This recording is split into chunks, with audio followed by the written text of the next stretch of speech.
आज तो जी भर के देख लूं तुम्हें।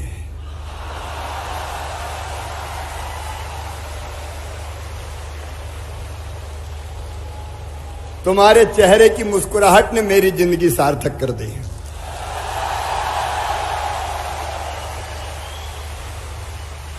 आज देखो इक्वेशन बदले हुए हैं। इसके पहले चाहे जो मजबूरी हो, एक तरफ अधिकारी और एक तरफ कर्मचारी, लेकिन आज मैं और मेरे मंत्री आपका स्वागत करने आए हैं। सुना आपने मुख्यमंत्री को।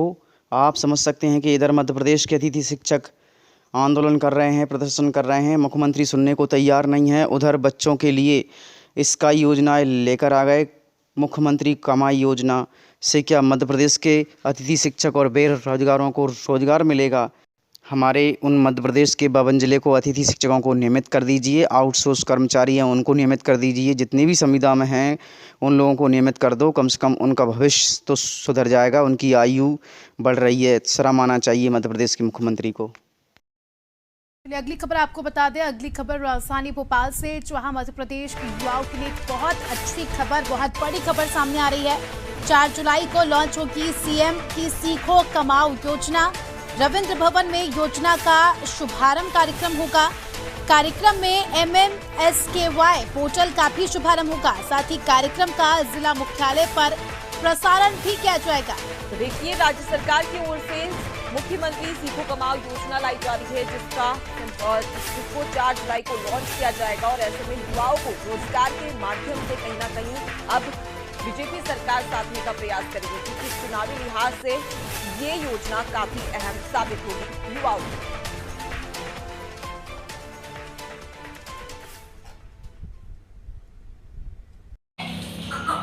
लिए। ये आपके सामने है लटेरी अतिथि शिक्षक संघ के अध्यक्ष जितेंद्र धाकड़।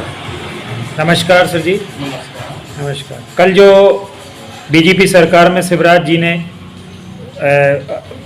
सहायक सचिवों के लिए जो घोषणा की है, मानदेय की के 9,000 से 18,000 बढ़ा दिया गया है। आप भी निरंतर जो है ना शिक्षा के क्षेत्र में कार्य कर रहे हैं और सेवा दे रहे हैं। आपको क्या लगता है कि अगर सहायक सचिवों के ऊपर इतनी मेहरबानी हो सकती है, तो एक शिक्षक के तौर पे आपको कुछ आशा है बीजेपी सरकार से? देखिए, कल जो किया है वो उसका हम स्वागत करते हैं। सहायक सचिव भी पिछले 13 वर्षों से दर्शन कर रहे थे, उनका स्थायित्व हुआ है, हम उनको बधाई देते हैं। लेकिन विगत 15 वर्षों से अतिथि शिक्षक निरंतर सेवाएं देते चले आ रहे हैं। गवर्नमेंट स्कूलों में जहां टीचरों की बहुत ज़्यादा कमी है, लगभग मध्य प्रदेश में 1.25 लाख टीचर कम है, तो अतिथि शिक्षक पूरी शिक्षा व्यवस्था को संभाले हुए हैं। संभाले हुए के साथ साथ वो पूरा रिजल्ट भी दे रहे हैं। हम भी ये चाहते हैं कि 5, 7, 9,000 वर्ग 1, 2, 3 को दे रहे हैं, इससे हमारा गुजारा नहीं हो रहा है। हम ये चाहते हैं कि हमको वेतन में भी वृद्धि की जाए और हम जिस स्कूल में पढ़ा रहे हैं उसी में हमको स्थायित्व दिया जाए। और यदि ऐसा गवर्नमेंट नहीं करती है तो हम आगे सोचने पर विवश हो जाएंगे। अब आपकी चुनाव के मद्देनजर रखते हुए बीजेपी सरकार से आपको कोई आशा है, या आपका अगला कदम चुनाव के देखते हुए क्या लेने का निर्णय लिया है? ये अतिथि शिक्षक व्यवस्था बीजेपी सरकार ने ही बनाई थी, लेकिन आज तक जिन्होंने जो बीज बोया है वो पौधा बन गया है, लेकिन उसको सींचने का कार्य नहीं किया है। हम ये चाहते हैं, सरकार से भी कई बार निवेदन किया है, ज्ञापन के माध्यम से आंदोलन किए हैं, लेकिन सरकार इस ओर ध्यान नहीं दे रही है। अगर सरकार ने इस ओर ध्यान नहीं दिया तो आगामी चुनाव में हम सरकार का खुलकर विरोध करेंगे और मध्य प्रदेश से इस भाजपा की सरकार को उखाड़ फेंकेंगे। और यदि सरकार हमारे बारे में सोचती है, नियमित करती है, तो हम उसको पूरा सपोर्ट भी करेंगे। धन्यवाद। एक शिक्षक के रूप में आपकी वेदना मैं समझ सकता हूँ। क्या आप इस सरकार में, बीजेपी सरकार में, अपने आप को ठगा हुआ महसूस कर रहे हैं? देखिए, मैं लगभग 11 वर्षों से अतिथि शिक्षक के रूप में सेवा देता आ रहा हूँ। अब हम ओवर एज भी हो गए हैं, कई नौकरी के लिए अप्लाई नहीं कर पा रहे हैं। और हाँ, वास्तविकता है कि सरकार ने हमारे साथ अन्याय किया है। तो हम ये चाहते हैं, ठीक है, देर से सही, लेकिन अगर आज भी न्याय हमको मिलता है तो हम उसको धन्यवाद देते हैं।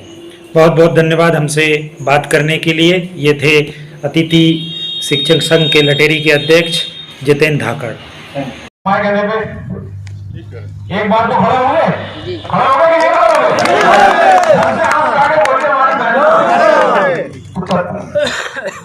इस बार होना है, इसका सही फायदा कांग्रेस उठा सकती है। भाई साहब उनको बता दीजिए कि ना उसको चुनाव लड़ना है, ना उसको लालच है, ना उसको सत्ता की लालच है। उसका सिर्फ एक सपना है कि उसका अतिथि शिक्षक नियमित हो जाए, और नहीं हो सकता अगर नियमित आर्थिक स्थिति है तो उसके पद को रिक्त न माना जाए, वो जहां पदस्थ है वही उसको पदस्थ रखा जाए।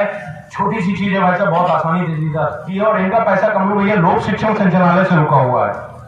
ये इनको नहीं तो इन्होंने नहीं भेजा, इनकी नाकामी की वजह से तो वहां से आया नहीं है। बट हम इनको अपन अगर आप ये आश्वस्त करते हैं कि आप चलिए तो अपन चल के प्रेशर बनाएंगे तो ये भागेंगे, ये फिर करेंगे, ये फिर ये दौड़ लगाएंगे यहाँ से लेके भोपाल तक, ये करेंगे। अब दीदी भाइयों, अब तो आप लोग थक चुके हो, हार चुके हो। देखिए कृष्ण ने साफ कहा है, कृष्ण ने साफ कहा है कर्म तुम्हारा कल होगा। कृष्ण ने साफ कहा है कर्म तुम्हारा कल होगा, और कर्म में अगर सच्चाई है तो कर्म कहां निष्फल होगा, वो आज नहीं तो कल होगा। इसलिए हिम्मत मत हारिए, हौसला मजबूत रखिए। आपका भाई तो नहीं हार रहा ना, तमाम प्रकार के मुकदमों से, तमाम प्रकार की विसंगतियों से, लेकिन मैं छाती हिला के आप लोगों के आगे खड़ा हूं। कभी ऐसा हुआ है कि ग्राउंड में भोपाल में पुलिस आपको हिला पाई है मेरे रहते? किसी ने आपको धक्कारा हो या किसी ने आपको लाठी दिखाई है? डंडे की चोट में आप आंदोलन करके अपनी इच्छा से आते थे और अपनी इच्छा से जाते थे, और वैसे ही जाएंगे, और वैसे ही होगा भोपाल में। लेकिन मैं लड़ाई लड़ने जब जाता हूं तो तरीका अपनाता हूं पूरे जिलों से। अगर आप आज हमसे सतना में एक कार्यक्रम करके और हम चले जाएं भोपाल, संख्या नहीं आएगी। जब जैसा हमने 2018 में किया था कि पूरे मध्य प्रदेश में समेटते हुए जब निकलेंगे तो वो फिर वो जो संख्या बल आपने देखी, कितने लोगों ने देखी थी भोपाल की संख्या बल? सर नाम था ना 50,000 आदमी, वो तभी इकट्ठा होगा, नहीं तो 5-7 हजार आदमियों में फिर आके बैठते हैं ना नेता भैया, बैठे ना आके कुर्सी पे, ये देख लेते हैं ठीक है चिल्लाने दो भैया। दिखाना पड़ेगा आपको अपनी शक्ति, सीएम को आपको अपनी क्षमता दिखानी पड़ेगी कि भैया हम नहीं रहेंगे तो तुम भी नहीं रहोगे, हम नहीं तो तुम नहीं। तो आप देख सकते हैं यहाँ पर ये सारी महिलाएं आकर के खड़ी हुई हैं। इन्हें आज कांग्रेस द्वारा जो प्रदर्शन किया गया वहाँ पर 500 रुपए दे करके बुलाने का वादा किया था, इन्हें यहाँ से प्रदर्शन के लिए लेकर गए और इन्हें 500 रुपए नहीं दिए, जिसके कारण आज यहाँ सारी महिलाएं आकर के खड़ी हुई हैं। माता जी क्या नाम है आपका? आनंदी भाई। आप कहाँ गए थे? नगर निगम लेकर गए थे हमको। काय के लिए लेकर गए थे? सिद्धू चौक से लेकर गए थे हमको। काय के लिए लेकर गए थे? बोले हमारे साथ चलो, बोले इनाम देंगे। और ये क्या दिया है आपको? कार्ड दिया है। ये देखिए, इन्हें ये कार्ड दिया था कि इस कार्ड के माध्यम से इन्हें 500 रुपए देंगे। ये सारी महिलाओं के 500 रुपए जो ये खा गए हैं कांग्रेसी, जो नारी सम्मान की बात कहते हैं और 1500 रुपए देने की बात कर रहे हैं, वो महिलाओं को बरगलाकर उन्हें धोखा देकर उनके 500 रुपए के नाम पर उन्हें प्रदर्शन करने ले जाते हैं और वो पैसे भी नहीं देते हैं। तो आप ही सोचिए कि किस तरह नारियों का सम्मान करेंगे। दोस्तों, मेरा नाम है कुमकुम बिनवाल। देश का शायद ही कोई राज्य होगा जहां कॉन्ट्रैक्ट में भर्तियां नहीं होती हैं। पहले जल्दबाजी में कम सैलरी में अलग अलग विभागों में सरकार कॉन्ट्रैक्ट में भर्तियां करती है, फिर सालों तक वो कर्मचारी उसी सैलरी पर काम करते रहते हैं, उनकी नौकरी भी पक्की नहीं होती है। ठेके पर सरकारी भर्तियों में बड़ा शोषण, इससे ज्यादा बुरा और कुछ नहीं हो सकता। हिंदी पट्टी के ऐसे कई राज्य हैं जहां ऐसे कर्मचारियों के आंदोलन की खबरें आती रहती हैं, खासकर चुनाव के वक्त। लेकिन इन सब के बीच एक राज्य के मुख्यमंत्री ने एक ऐसा फैसला लिया है जो तमाम राज्यों के मुख्यमंत्रियों के लिए एक मिसाल है। दोस्तों, ओडिशा के मुख्यमंत्री नवीन पटनायक ने दिवाली से पहले अपने राज्य के कॉन्ट्रैक्ट के कर्मचारियों को गिफ्ट देते हुए 57,000 कॉन्ट्रैक्ट पे काम करने वाले कर्मचारियों को परमानेंट करने का ऐलान कर दिया। और सुनिए, नवीन पटनायक ने ऐलान किया है कि ओडिशा में अब ठेके पे कोई भर्ती कभी नहीं होगी। दोस्तों, ये फैसला ओडिशा सरकार पर 1,300 करोड़ रुपए का एक्स्ट्रा बोझ लगाएगा। फिर भी सीएम ने फैसला लिया, जो कि ऐतिहासिक है।